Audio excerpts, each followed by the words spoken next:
Hey everyone, welcome to another episode of Carry On Friends, the Caribbean American podcast. I am excited to have this discussion with my not one, but two guests. And so welcome Ashley, welcome Keisha to the podcast. Thanks for having me. Welcome everybody. Hi everyone, I'm Keisha. Nice to be back. Thanks for having me, Carrie Ann. As Keisha said, she's back on the podcast. And so I will let Ashley tell everyone a little bit about herself, and then we'll get to Keisha, and then we'll get to the topic that we're going to talk about today. Hey, everybody. So I'm Ashley Moncrief. I'm a first-generation American, second-generation Jamaican. And I know a lot of times you kind of get the little generation thing confused, but it simply means out of me and my immediate family, which I'm the wash belly of four girls, I was the only one born in America. So my family is from St. Andrew, Jamaica. They migrated decades ago to New Jersey, lived there for a few years. And then they later migrated to South Florida and Miami. And we here in the diaspora like to call it AKA Kingston 21. And then that's when I came along and was born. I'm very much into the culture, into the roots. I'm an alumni at University of South Florida, have my degree in communications and a certificate in leadership studies. And I'm very much involved in like the Jamaican and Caribbean diaspora here in South Florida. All right. Thank you for that, Ashley. I mean, I can't help but from your introduction, you may have something in common with Keisha, but Keisha, welcome back to the podcast. We had you on the podcast, about over 2 years ago, right? And you did that opening clip for one of our more popular episode, American born, Caribbean raised. So Keisha, welcome back to the podcast. Well, go on. Hey everyone, it's your favorite girl. I am back. Yes, I am Keisha. I was born here, but I like to say I'm Jamaican. And then, people will be like, well, you were born here. And I'm like, oh, okay, I'm American as well. So I'm just happy to be back, and let's get going, girl. All right. The reason I wanted to have this discussion because last year, Ashley did a campaign, a whole video series on dual citizenship. And during the Carry On Friends focus group that I alluded to in a couple episodes ago, and we're going to give some of the readout from that, people wanted to know more about getting dual citizenship or moving back to the Caribbean. And then a couple weeks ago, Ashley was doing a giveaway for the application fee for the dual citizenship. And Keisha and I were having a separate conversation. She was following up on the focus group and we're having a separate conversation. I'm like, oh, I know what.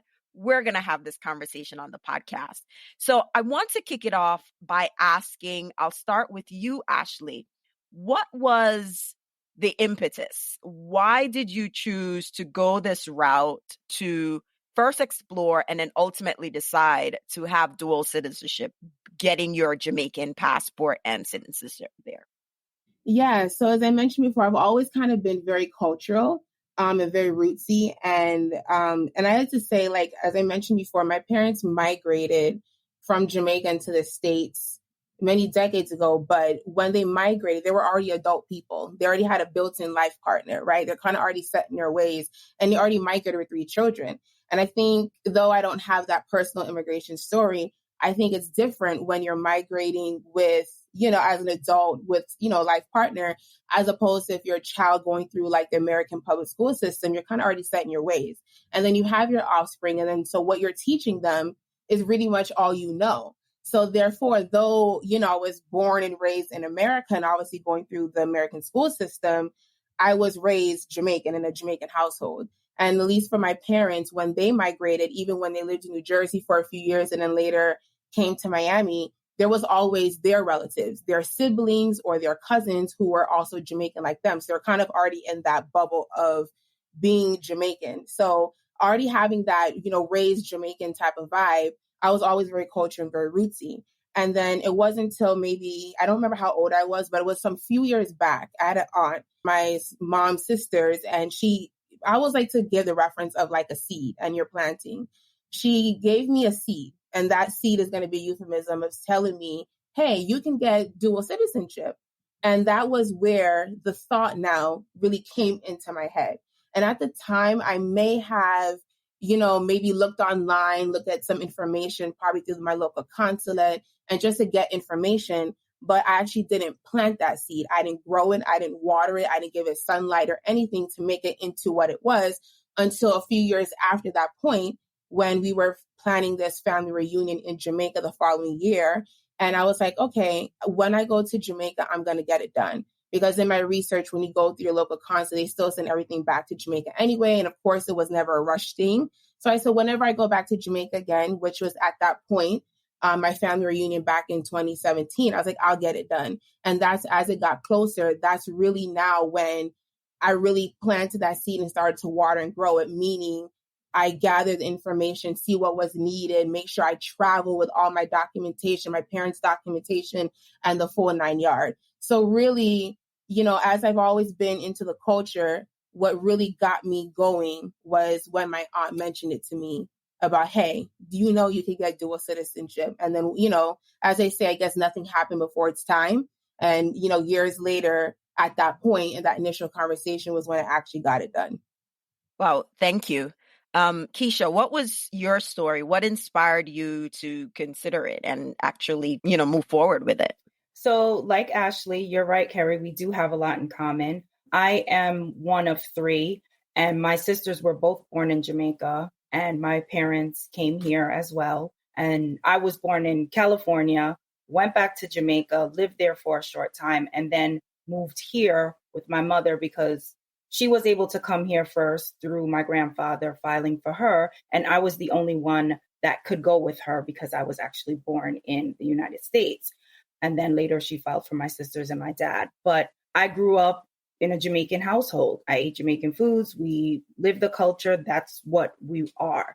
So years go by and, I always have this battle of people telling me that I'm not Jamaican because I wasn't born there, right? And it's usually people who are Jamaican, who were born in Jamaica. It's rarely American people, because American people are like, nah, you Jamaican, like, you know what I mean? So I got the American people saying, you Jamaican, and I got the Jamaican people saying, no, you're not Jamaican. You wasn't born here. Like, no, right? So it's like this tug of war. So for years, I've been fighting with this. And one day, maybe a couple years ago, I was listening to an Amanda Seales podcast. And she was so passionate about her Grenadian background. Her mom's Grenadian. And when she spoke, I was like, oh my God, that's me right there. Because she was like, I'm Grenadian. Nobody better not tell me I'm not Grenadian, blah, blah, blah. Like, so I really connected with that. And then she said, I have my citizenship. Did you know that if your parents are born in a country that you can get your citizenship? And I was like, damn, really? So that made me look into the research, and I found out that if your parents are born in Jamaica or born wherever, you can get citizenship in that country. So recently I went and applied. I did it here because I tried to do it in Jamaica, but the process, my God, it's just crazy. And I had all types of issues with my birth certificate and my name and the spelling and the this and the that. So it just turned into a situation where I had to do all types of things to get my documents in a certain order so that I can do it properly. So I filed for it in August of this year, and I'm still waiting for everything to come back. Ashley, did you get any pushback? Do you have a similar experience to Keisha where people telling you that you're not Jamaican or whatever the case may be? Absolutely. There's always like this intense dialogue between, I feel like, whether you're first generation, second, third generation, or even people who were born in Jamaica but been in the States for so long. And they really tell you like, oh, you're foreign born Pitney, or you're not really Jamaican, or then there's some, sometimes they tease you just for like, for jokes. And then sometimes I feel like there are people that are really serious, right? So I've had a combination of, both. Some people like, oh yeah, of course your roots are Jamaican, you're Jamaican. And then I've had other conversations where people like, oh, you're a Yankee, you're foreign born Pitney, you're not Jamaican. And I always get teased about it, again, mostly amongst Jamaican people, of course, in my family or extended family or family friends. When Keisha mentioned, I'm like, oh yeah, definitely had that experience of people, trying to tell you, you're not Jamaican. I'm like, regardless of what you think, I am Jamaican. And ultimately, I don't necessarily need that validation. of like going through the process of citizenship, but there's nothing like it being official. And when you know within yourself of who you are, you don't worry about necessarily other people, what they're telling you. But I think a lot of maybe Jamaican Americans and extending, of course, to the Caribbean Americans have probably could answer yes to that definite question. I don't get this argument at all. If the consulate is promoting that, then how could you not say someone is? I was born in Jamaica, and even though I can say my birth certificate is a Jamaican birth certificate, I do find that because I've lived here for 20 plus years, people will dismiss me and say, you're not really Jamaican no more. You live a foreign so long. I'm like, really? My birth certificate begs to differ. And the passport will say place of birth, Jamaica. So, I mean, we all go through these different range or scales of people trying to take the identity that you grew up with away from you. My kids, I mean, the kids grow up absorbing the culture. They eat, they dance, they do everything. So there's so many other things in life that will allow them to question their identity. And if the culture of their parents is something that they have been exposed to from birth, I think it's unfair and out of place for anyone else to kind of take that from them. Right. So that's my position on it. So we get a sense that this is important to you. You didn't need the validation, but it is an opportunity that exists, that's advertised, and you take advantage of this. Now, what would you say to anyone who's never considered this as an opportunity? Why should anyone explore dual citizenship? Maybe they're like, I don't need no dual citizenship or passport to say I'm Jamaican or Trini or Bajan. You know, what's the benefit of having this? I'll start with you, Ashley. Yeah, so of course, you really don't need it, the legal sense, right? The officiality of it to say that you are X, whatever Caribbean island that is.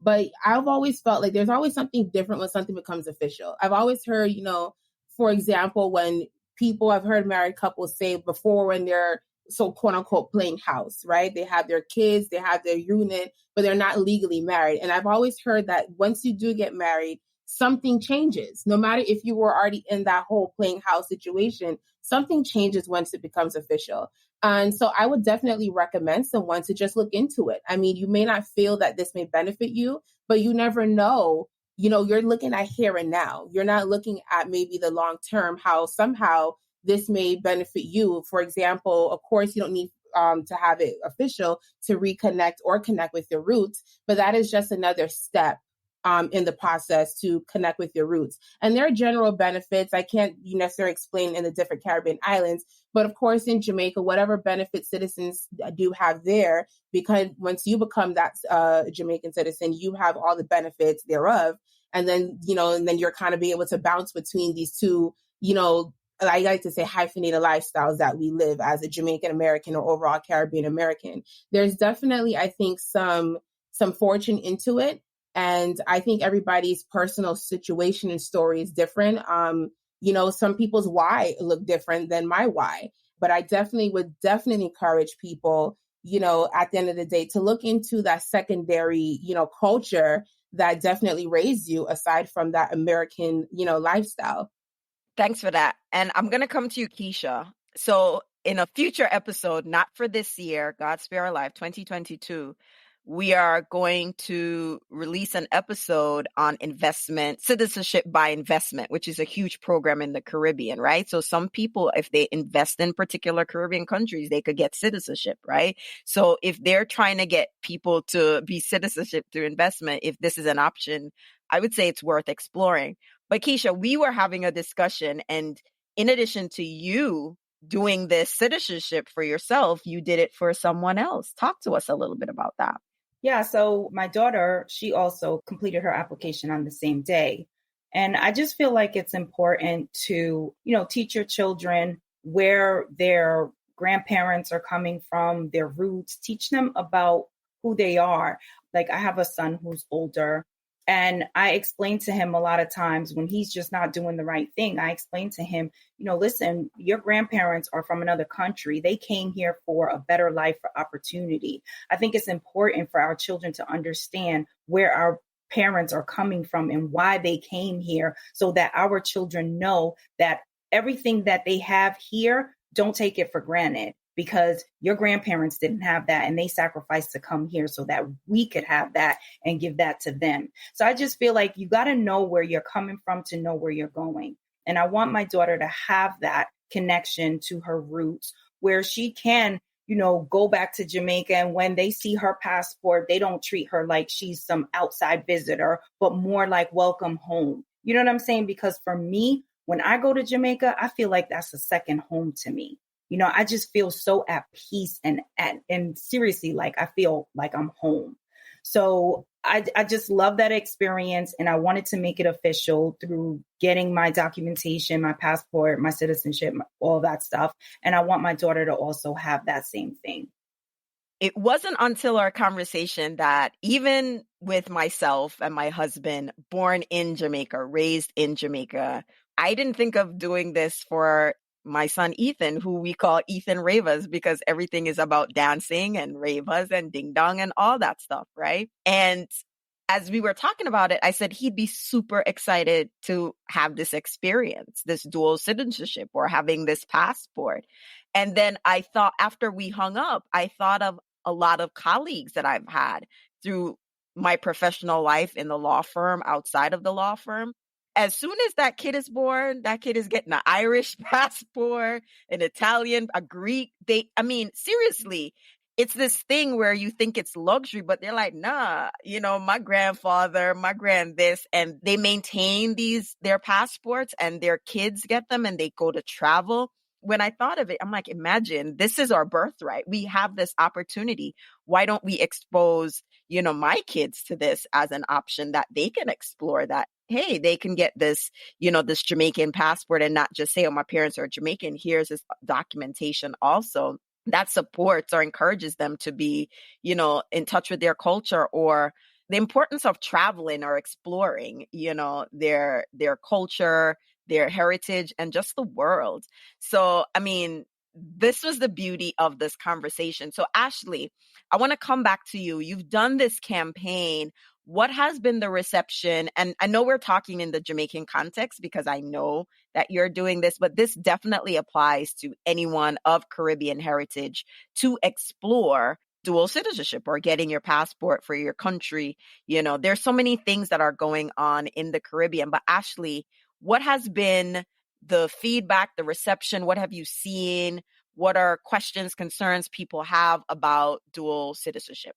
Yeah, so the reception has been great. Starting from this whole campaign when I did last year, the videos of, how to get citizenship passport, even touching on the Jamaican TRN and whatnot, and then be able to pass it forward. So that was when I decided, how cool will it be? And this initiative was always important to me because I feel like a lot of second and third and et cetera generations just doesn't know that this is an option and opportunity. So I said, how cool would it be? And I wanted to pass it forward to somebody else and pay for the application fee of someone else like me who's in America but has Jamaican descent, and pay for the application fee to get that started. And so overall, the reception has been very good. A lot of people didn't know that this was a thing, that they could get citizenship through their parents or even grandparent. And again, you just need at least one parent or grandparent to apply for citizenship, specifically by descent. But I've also noticed for people that have applied before, they had, similar to Keisha, she had issues in terms of the paperwork. And so they've even found that even though they may have found the video late that I did last year, they found it very beneficial because I literally kind of like walk you through it. And so there is a very niche market of obviously people that are looking to connect and reconnect with their roots, because I've encountered them, I've seen them. There's even been in one Facebook group, there was a lady, and I know she was born and raised in Jamaica, and I don't know if she's living in the States or in England or Canada, and she had no idea this was a thing.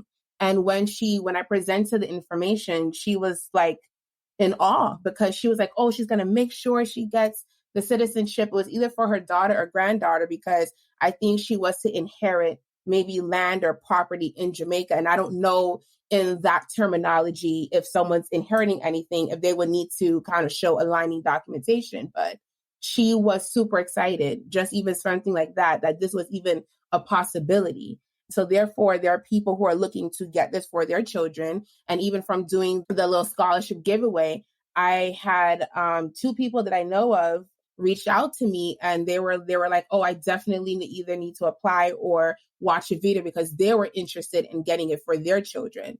And then so overall, the reception has been great. And, you know, as I said, you can't necessarily know people's reasoning on why, but I think people are yearning for that deeper connection. And I would even say, though, I remember talking with someone from my consulate office a few years ago during the whole Trump political climate. And I know immigration is always a, you know, issue when it comes to politics, and not to dive too deep into that. But I remember she said that citizenship applications have gone up. And I don't know if she meant citizenship by descent, or, you know, there's marriage in a couple of different ways. But, you know, people are seeing maybe just the climate that we're in America, and they're just wanting to either connect, or maybe, you know, not to necessarily say have an escape route, or but just another option available to them. Say it for what it is. So in the episode that I did with Deshauna on rethinking the American dream, this kind of came up. It was the undertone of this because it was recorded shortly after the January 6th event. And, you know, we have to rethink the immigration story of our parents, because we're living a different life.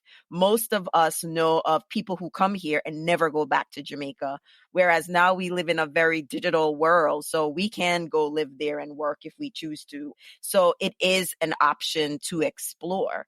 So it was just something that I'm not surprised has gone up in terms of interest for people to really explore this dual citizenship as an opportunity or an option for real, for real. And again, it's not to be political. It's just factual. Some people had serious concerns about life in America in the last couple of years. And it's not necessarily it's gotten better. It's just you want to have alternative plans. And there is a market for this, because the whole reason why this topic came about, and Keisha, you're aware, there was a specific discussion in our focus group. So it's not just a niche. There is a group of people who are interested. It's just that where do they go and find this information about how to do it? And that's why I wanted to do this episode. And I'll definitely link to your video in the episode show notes. Well, on the blog, because then we could embed it and people could watch it from there. But that is just such a good information put together of everything out there for YouTube. This is just something so instructional. And I'm sure if it doesn't already exist for some of the Caribbean countries, if they're available, let me know, and I'll provide that as a resource as well. So I don't want to scare people about paperwork, but it is a reality of dealing with anything in the Caribbean.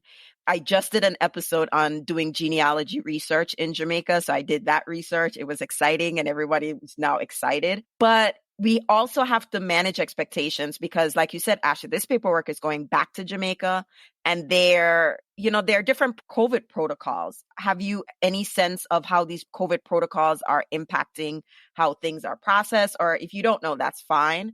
But I'm just kind of curious, because in my mind, if there's no movement days in Jamaica, or there, for a while there was lockdown in Trinidad, I'm not sure how our paperworks are processed, not to necessarily to discourage, but you want to manage your expectations. So if you normally would have done this in August and you would get through with it by January, it may take a little bit more time. Do you have a sense of any impact on COVID protocols on the processes?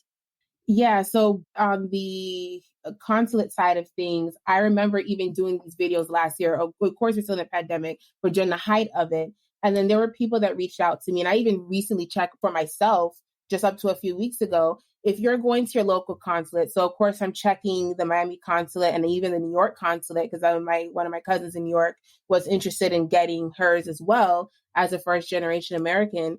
So appointments at the consulate, and I don't know if before COVID, if you ever had to make an appointment or you could just walk in, but with COVID, at least on the consulate side of things, you have to make an appointment. And when you go to the consulate's website, and I've gone through the Miami one and the New York one, it's taking 2 months just to get an appointment. And so whatever that appointment might be, whether I looked for citizenship specifically, but I think regardless, even if it's passport or so on, it's taking up to 2 months just to look on the calendar for available dates and times. So I can only imagine before it wasn't like that. So of course, every company, every business has their, their typical COVID protocol due to COVID, their messaging, but at least for your local consulate, it is taking up to 2 months just to get an appointment. So that is, as you said, to manage expectations. So imagine now you're interested in getting this done. It's taking you 2 months. And so you're going to want to make sure that you have all your I's dotted and your T's crossed, because when you look into the paperwork, and as Keisha mentioned, she can tell you, and I've experienced many other people that has said that, you're going to want to manage your expectations and make sure really you have everything on the up and up, because there is a delay. So you don't want to finally get an appointment. And a lot of times these consular appointments, they're working off Jamaica time. So when you think about America and like certain business hours, you're thinking that, okay, certain offices close 5, 6 o'clock, maybe 4. Certain offices stop taking appointments by 12 in the middle of the day, maybe 1. So if you're a working person going to school, whatever the case is, in the middle of the day is not really feasible. So this is really, you really definitely want to manage your expectation, because this can be, you may have to block out a day, block out hours, and you don't want to go ahead and do that knowing that it is taking a while to get the appointment, and then go there and realize, hey, all your stuff is not aligned, and now you're going to have to come back. And then so with COVID, for the concert side of things, it is taking 2 months to get an appointment. In Jamaica directly, I'm not sure. I think Kingston, you can probably still walk in, but I'm not sure what it's like personally in Jamaica right now during COVID. And I want to make note that it's not the same as if a Caribbean person is coming into America trying to gain residency or citizenship. And, we all probably hear of other people's immigration story. And it's very easy. When you do citizenship by descent, assuming, yes, you have all your documentation together and you really dot those I's and cross your T's and, make sure you have everything together, it literally is just an application. There is no test. There is no swearing in. There is no big hoopla, an interview with an immigration officer. It literally is just processing your application, paying your fee, and giving her the paperwork.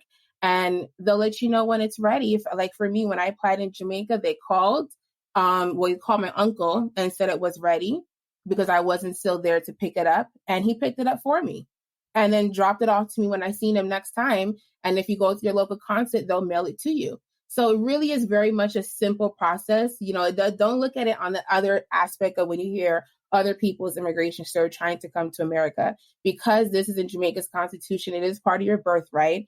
And so I definitely think people should look into it. It is an easy process. So before we wrap up, Keisha, last words to anyone thinking of dual citizenship who may not have considered it. Any final thoughts? I would say do it because it's your right and you can. Point blank. Ashley? I'm laughing because she's like, end of discussion. As Keisha said, I definitely think you should do it. Ultimately, the choice is yours. I'm giving you the seed. And as I mentioned before, are you going to plant it? Are you going to choose to make it water and grow into something great? And as mentioned before, I said, we as Caribbean Americans, we live this hyphenated lifestyle. And I wanted to kind of briefly mention, and, tapping into a couple of years ago, I didn't know what ADOS was. Born and raised in America, did American history and government and all that stuff in school. And then I realized it's American descendant of slavery. And then you talk about, when people talk about the chattel slavery in like the Black American side of socially here in America. And then it's always those things where like you're too Jamaican for your American counterparts, but then you're too American for your Jamaican counterparts. But I think in that realm of talking about being a Black person in America of Caribbean descent, or, we're talking specifically Jamaican descent, you realize that, hey, you cannot trace your roots to anywhere else back in America. Your roots and history really stem from somewhere else.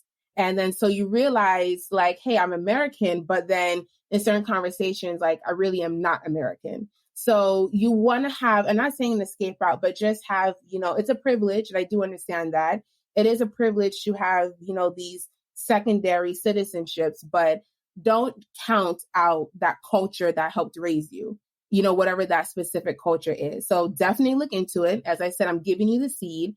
And what will you do with that seed after I've given it to you?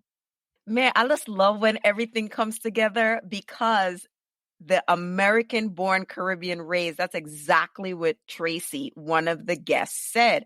Like when she looked at her friends and she was based in Florida too, and she went to college, like they could trace their great grandparents to North Carolina, South Carolina, Tennessee, or whatever. And she's like, I have to go back to Jamaica to trace most of my roots, right? So I think that's a good point. And it's a privilege that we have and we should use it. So I'm looking forward to having more of these conversations, and I'm looking forward to sharing the readout of the survey because I want to do more episodes that resonate with you or information that you're looking for to have a discussion. Dual citizenship, I took for granted because I'm Jamaican. You know, the most I need to do is renew my passport, and I need to do that, right? But thinking about it from the perspective of my children, that's what Keisha did. So even if you are born in Jamaica, think of your kids, grandkids, you know, I could think of my niece and nephew, you know, they could get a Guyanese and a Jamaican passport. So that is such a privilege to have. Everyone, thank you again for listening. And I will make sure I post Ashley's video and connect to Keisha's podcast, Oh Hell No Podcast. And until next time, guys, walk good. The Carry On Friends podcast is produced by Breadfruit Media, and new episodes are available every other Tuesday morning. You can listen to the podcast on the website, carryonfriends.com, or you can listen on Apple Podcasts, iTunes, or wherever you like to listen to your podcast.